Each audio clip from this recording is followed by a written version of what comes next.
तो स्वागत है दोस्तों एक बार फिर से। और आज मैं आपके लिए लेके आया हूँ पिज़्ज़ा, वो भी बिना ईस्ट के। तो मैं आपको बताऊंगा कि बिना ईस्ट के पिज़्ज़ा घर पे कैसे बनाना है।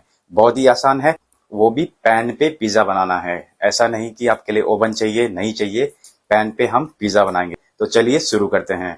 तो दोस्तों पिज़्ज़ा बनाने के लिए पहले मैं बनाता हूँ खमीरा, वो भी एक दिन पहले। इसको बनाना बहुत ही आसान है, बस आपको सेम क्वांटिटी लेनी है पानी की और आटे की। मैंने यहाँ पे लिया है 50 ग्राम रागी का आटा और 50 ग्राम ऑल पर्पस फ्लावर। तो 100 ग्राम आटा और 100 ग्राम पानी डाल के मैं इसे ओवरनाइट के लिए रख दूंगा।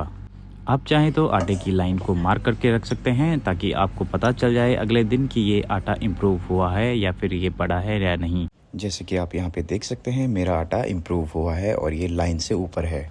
और अगर आप खमीरा नहीं बनाना चाहते तो आप बेकिंग पाउडर और दही की मदद से आटा लगा सकते हैं। तो दोस्तों पिज़्ज़ा का डो हम लगाएंगे। तो यहाँ पे मैं लूँगा 250 ग्राम आटा और 150 ग्राम पानी और थोड़ा सा 1 टीस्पून नमक। इसको अच्छी तरीके से मिलाने के बाद मैं इसमें ऐड करूँगा 15 ग्राम खमीरा।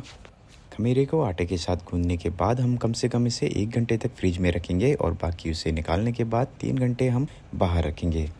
साथ ही साथ पिज़्ज़ा की टॉपिंग के लिए हम काटेंगे थोड़ा सा बेल पेपर, मशरूम और प्याज। और इन सब्जियों को हम थोड़ा सा तेल में भून लेंगे।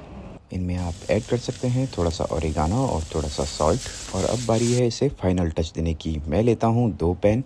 जिस पैन में हम पिज़्ज़ा बेस डालेंगे उसे हम धीमी आंच में रखेंगे और दूसरे पैन को इसके ढक्कन के तौर पे यूज़ करेंगे, तो उसको बहुत ज़्यादा गर्म करेंगे। तो 3 घंटे रखने के बाद अब मैं बनाता हूँ बेस। बेस को बीच से पतला और साइड से थोड़ा सा मोटा रखेंगे। अब बेस को हम डालते हैं पैन के ऊपर।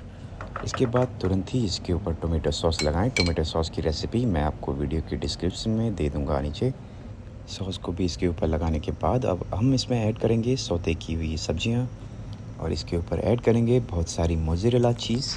और अब हम इसे एक और पैन से ढक लेंगे जो हमने बहुत ज़्यादा गर्म किया था। दोस्तों इस मेथड से हमारे पिज़्ज़ा को दोनों तरफ से हीट मिलेगी और ये पिज़्ज़ा हमारा रेडी हो गया है 5 मिनट रखने के बाद। इसके ऊपर हम थोड़ा सा हरा धनिया डाल सकते हैं और आप चाहें तो हरी मिर्ची भी डाल सकते हैं।